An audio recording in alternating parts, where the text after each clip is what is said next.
Hello student, स्वागत है आपका हमारे प्यारे से चैनल साहित्य शिक्षांजलि में। मैं सानवी भारद्वाज आज आप लोगों को पढ़ाने जा रही हूँ कक्षा 6 का हिंदी, जिसका पाठ 3 है चिड़िया। यह चिड़िया जो है कविता है और इस कविता को मैंने पिछले वीडियो में बहुत ही आसान भाषा में पढ़ाया था, समझाया था और इस वीडियो में आज मैं इस चैप्टर के सभी प्रश्नों का प्रश्नोत्तर करवाऊंगी। तो चलिए प्रश्न संख्या 1 की तरफ। प्रश्न संख्या 1 है, चिड़िया पीपल की ऊंची डाली पर बैठकर क्या क्या संदेश सुनाती है।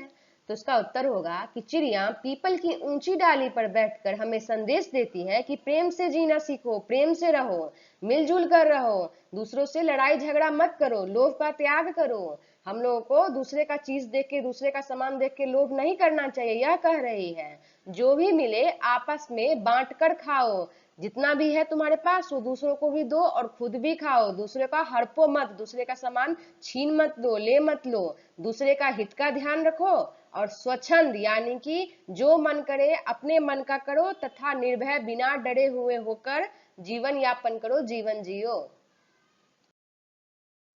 प्रश्न संख्या 2 में है कि निम्नलिखित पंक्तियों के भाव स्पष्ट कीजिए।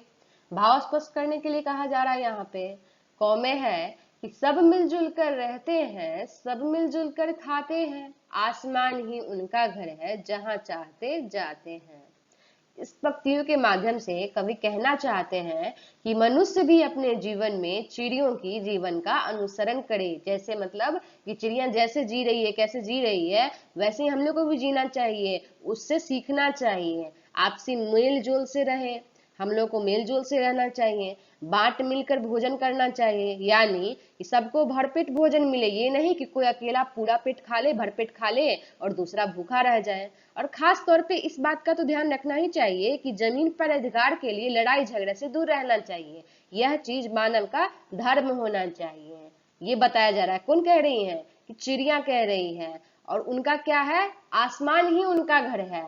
जहां मन करता है वहां रह जाते हैं, जहां मन करता है वहां चले जाते हैं। ख में कहा जा रहा है कि जो मिलता है अपने श्रम से उतना भर ले लेते हैं, बच जाता तो औरों के हित उसे छोड़वे देते हैं। इस पंक्तियों के माध्यम से कवि कहना चाहते हैं कि जो मिलता है पक्षियों को यानी कि चिड़िया को, वो अपने श्रम से उनका जो मेहनत होता है, वो अपने मेहनत रकम को जो मिलता है वो उतना ही लेते हैं और जो बच जाता है उसको दूसरे के हित के लिए वो छोड़ देते हैं। इसलिए वो कह भी रहे हैं कि मनुष्य को अपने परिश्रम से अर्जित धन पर ही भरोसा करना चाहिए। ये नहीं कि दूसरे का धन को देखकर लोभ लालच मन में पा लेना चाहिए। दूसरों का धन छीनकर जीना भी क्या जीना, यह कौन कह रहा है? चिड़िया कह रही है। यह तो एक प्रकार से चोरी और बेईमानी है। एक मनुष्य को दूसरे मनुष्य के हित का भी ध्यान रखना चाहिए। प्रश्न संख्या 3 है यहाँ कि निम्नलिखित स्थानों की पूर्ति कीजिए। यहाँ पर जो खाली स्थान दिया गया ना उसको भरना है। यह तो पोयम से पूछा गया है, कविता से।